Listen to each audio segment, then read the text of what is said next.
प्रभु तेरी वाणी जीवन की रोटी,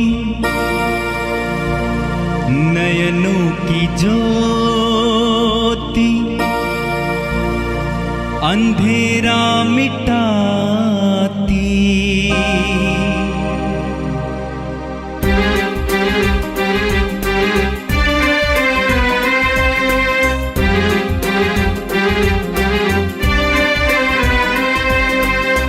प्रभु तेरी वाणी जीवन की रोटी, नयनों की ज्योति, अंधेरा मिटाती। प्रभु तेरी वाणी जीवन की रोटी, नयनों की ज्योति, अंधेरा मिटाती। वाणी वाणी वाणी वाणी वाणी पवित्र है, शाश्वत है, जीवन का मन्ना है। 19 मार्च शनिवार। पहला पाठ सामुएल का दूसरा ग्रंथ अध्याय 7 पद संख्या 4 से 5, 12 से 14 और 16। उसी रात प्रभु की वाणी नातान को यह कहते सुनाई पड़ी, मेरे सेवक दाऊद के पास जाकर कहो, प्रभु यह कहता है, क्या तुम मेरे लिए मंदिर बनवाना चाहते हो? जब तुम्हारे दिन पूरे हो जाएंगे और तुम अपने पूर्वजों के साथ विश्राम करोगे, तो मैं तुम्हारे पुत्र को तुम्हारा उत्तराधिकारी बनाऊंगा और उसका राज्य बनाए रखूंगा। वही मेरे आदर में एक मंदिर बनवाएगा और मैं उसका सिंहासन सदा के लिए सुदृढ़ बना दूंगा। मैं उसका पिता होऊंगा और वह मेरा पुत्र होगा। यदि वह बुराई करेगा तो मैं उससे दूसरे लोगों की तरह बेत और कोड़े से दंडित करूंगा। इस तरह तुम्हारा वंश और तुम्हारा राज्य मेरे सामने बना रहेगा और उसका सिंहासन अनंत काल तक सुदृढ़ रहेगा। यह प्रभु की वाणी है। संत मत्ती के अनुसार पवित्र सुसमाचार अध्याय 1 वाक्य संख्या 16, 18 से 21 और 24 तक। याकूब से मरियम का पति यूसुफ और मरियम से ईसा उत्पन्न हुए, जो मसीह कहलाते हैं। ईसा मसीह का जन्म इस प्रकार हुआ। उनकी माता मरियम की मंगनी यूसुफ से हुई थी, परंतु ऐसा हुआ कि उनके एक साथ रहने से पहले ही मरियम पवित्र आत्मा से गर्भवती हो गई। उसका पति यूसुफ चुपके से उसका परित्याग करने की सोच रहा था, क्योंकि वह धर्मी था और मरियम को बदनाम नहीं करना चाहता था। वह इस पर विचार कर ही रहा था कि उसे स्वप्न में प्रभु का दूत यह कहते दिखाई दिया, यूसुफ दाऊद की संतान, अपनी पत्नी मरियम को अपने यहाँ लाने में नहीं डरे, क्योंकि जो उसके गर्भ में है वह पवित्र आत्मा से है। वे पुत्र प्रसव करेंगे और आप उसका नाम ईसा रखेंगे, क्योंकि वे अपने लोगों को उनके पापों से मुक्त करेगा।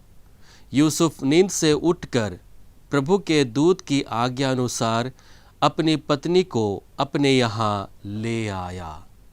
यह प्रभु का पवित्र सुसमाचार है। ख्रिस्त प्रभु की जय। यीशु में मेरे प्रिय भाई और बहनों, आज माता कलीसिया संत यूसुफ का पर्व दिवस मनाती है। आज जब हम लोग संत यूसुफ का पर्व दिवस मना रहे हैं, तो उन्हीं के जीवन पर आधारित कुछ बिंदुओं को लेकर हम लोग मनन चिंतन करेंगे। हम लोगों ने पाठ में पढ़ा जहाँ पर संत मत्ती उसे धर्मी कहते हैं। और धर्मी होने के कारण उस मनुष्य में विश्वास था, और विश्वास होने के कारण वह ईश्वर की योजना को सहज ही स्वीकार करता है। हम देखते हैं कि किस प्रकार से उसे स्वप्न में प्रभु का संदेश मिलता है, और जब वह उठता है ईश्वर के योजना को पूरा करने के लिए आगे आता है। वह सहर्ष ईश्वर की योजना को पूरा करता है।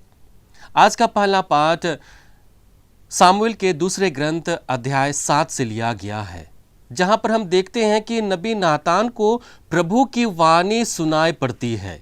हम वचन में पढ़ते हैं, उसी रात प्रभु की वाणी नातान को यह कहते हुए सुनाई पड़ी। हम लोग धर्म ग्रंथ में बराबर पढ़ते हैं जहां पर ईश्वर की वाणी अपने लोगों को सुनाई पड़ती है। हमारे सामने आज दो ऐसे व्यक्ति हैं जिन्हें ईश्वर की वाणी, ईश्वर का संदेश उन्हें स्वप्न में मिलता है। वे लोग धर्मी थे और धर्मी होने के कारण उनमें विश्वास था।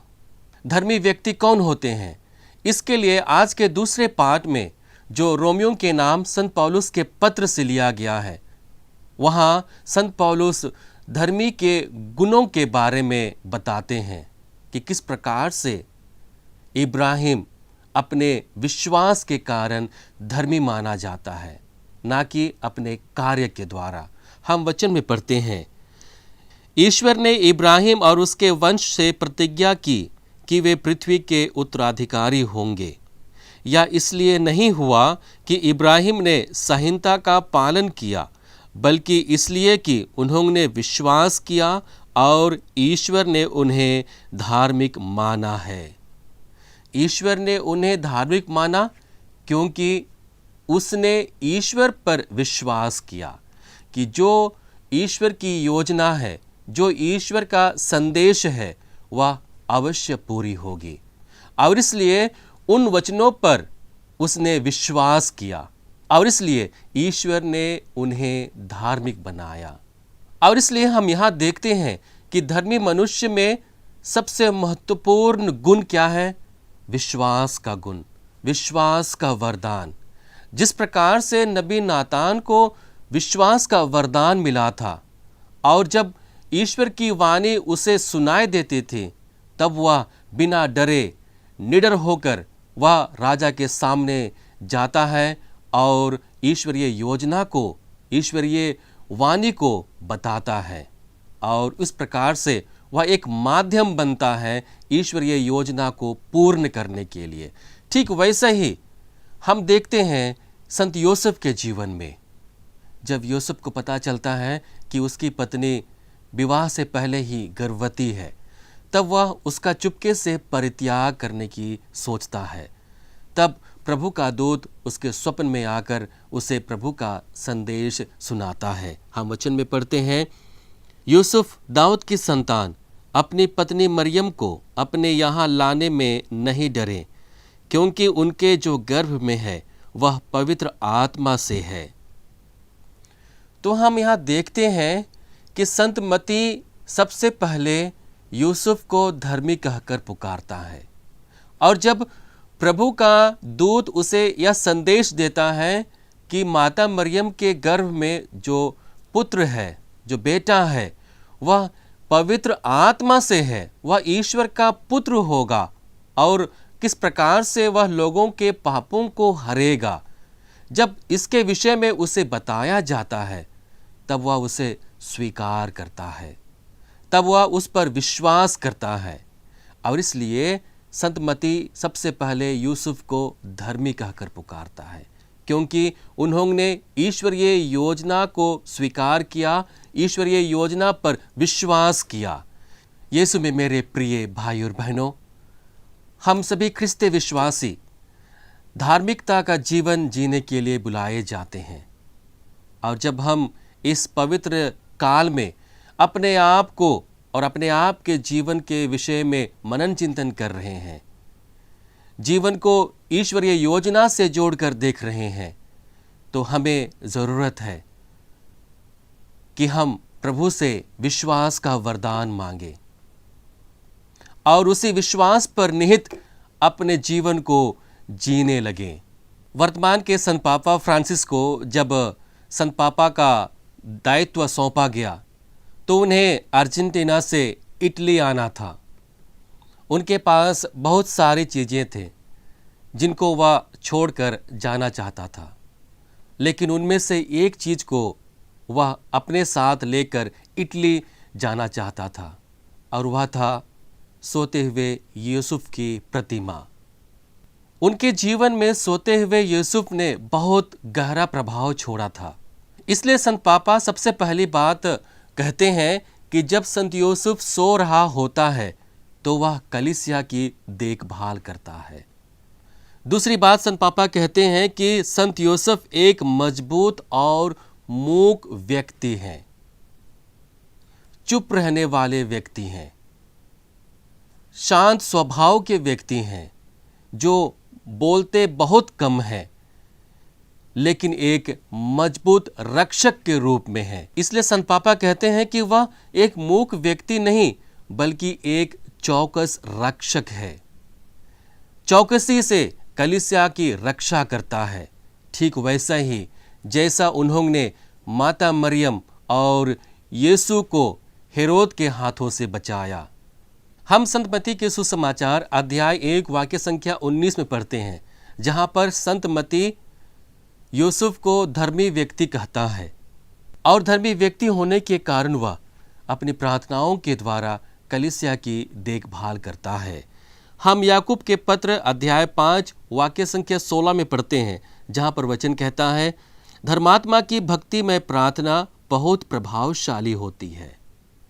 याकूब कहते हैं कि धर्मात्मा की भक्तिमय प्रार्थना बहुत शक्तिशाली होती है और उन्हीं की प्रार्थना के द्वारा हमारी कलीसिया की रक्षा होती है, हमारे जीवन की रक्षा होती है। और इसलिए संत पापा उनके व्यक्तित्व से, उनके गुणों से बहुत ज़्यादा प्रभावित थे।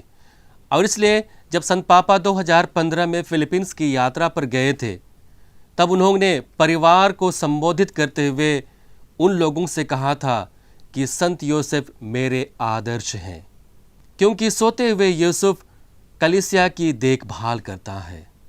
ईश्वर जो पवित्र परिवार के लिए योजना बनाता है वह उसे हमें बताता है और हम ईश्वरीय योजना पर आधारित अपने जीवन को जीते हैं।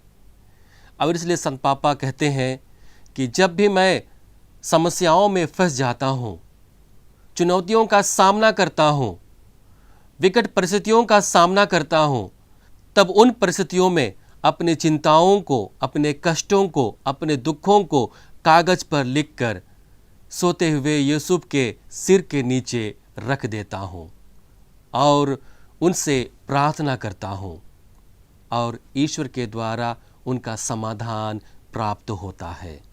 यीशु में मेरे प्रिय भाई और बहनों, आज जब हम लोग संत यूसुफ का पर्व दिवस मना रहे हैं तो संत यूसुफ की भांति हमें ईश्वर से जुड़ने की ज़रूरत है। अपनी धार्मिकता में विश्वास का गुण को लेकर आने की ज़रूरत है। जब हम अपने वर्तमान के समय को देखते हैं तो हम अपने व्यक्तिगत जीवन के दुख और कष्टों से घिरे हुए हैं, काम के तनाव में पड़े हुए हैं और वह हमें सोने नहीं देती है। कई लोगों को सोने की समस्याएं हैं। क्यों हैं? क्योंकि उनका जीवन तनावपूर्ण है। उनके जीवन में इतने दुख हैं कि वे लोग शांति से सो नहीं पाते हैं। आइए हम लोग संत यूसुफ से मध्यस्थ प्रार्थना करें कि हम प्रभु में प्रार्थनामय भाव में सो सकें, प्रभु में जुड़ सकें। और जब हम प्रभु में जुड़ते हैं तो हमारे जीवन का समाधान मिल सके। हमारी समस्याएं, कष्ट और चिंताएं बड़ी हो सकती हैं, लेकिन हमारा प्रभु उससे भी बड़ा है, महान है, जो हमें जानता है, पहचानता है। आइए हम प्रभु से प्रार्थना करें। हे सर्वशक्तिमान पिता परमेश्वर, हम धन्यवाद देते हैं आज के सुंदर दिन के लिए, तुझसे मिले हुए हर एक वरदानों के लिए प्रभु धन्यवाद देते हैं। धन्यवाद प्रभु आज के पवित्र वचन के लिए जो हमें स्पर्श कर रहा है। धन्यवाद प्रभु संत यूसुफ के जीवन के लिए जो हमें बहुत सारी प्रेरणाओं से भर रहा है। प्रभु से जुड़े रहने का, प्रभु में आनंद मनाने का, प्रभु की योजना को अपने जीवन में पूर्ण करने का साहस हमें दे रहा है। हम प्रार्थना करते हैं प्रभु, जिस प्रकार से तूने संत यूसुफ को अपनी योजनाओं के बारे में बताया, उन्हें विश्वास का वरदान दिया और एक पवित्र परिवार बनाने के लिए उन्हें बल दिया, ठीक वैसे ही प्रभु हम अपने दैनिक जीवन के जो भी दुख कष्ट हैं उन सभी को सहते हुए हम तुझसे हमेशा जुड़े रहें। इस पवित्र क्षण में, इस पवित्र काल में जब हम अपने जीवन पर मनन चिंतन कर रहे हैं, हम प्रार्थना करते हैं प्रभु, हम संत यूसुफ की भांति तुझसे हर वक्त जीवन की हर एक समस्याओं में, कठिनाइयों में जुड़े रहें और तुझसे जुड़कर उन सभी परिस्थितियों का सामना कर सकें, चुनौतियों का सामना कर सकें। हमें यह बल दे, हम यह प्रार्थना करते हैं हमारे प्रभु क्रिस्त के द्वारा, आमीन। प्रभु तेरी वाणी जीवन की रोटी, नयनों की ज्योति अंधेरा मिटाती। वाणी वाणी वाणी वाणी वाणी पवित्र है, शाश्वत है, जीवन का मन्ना है।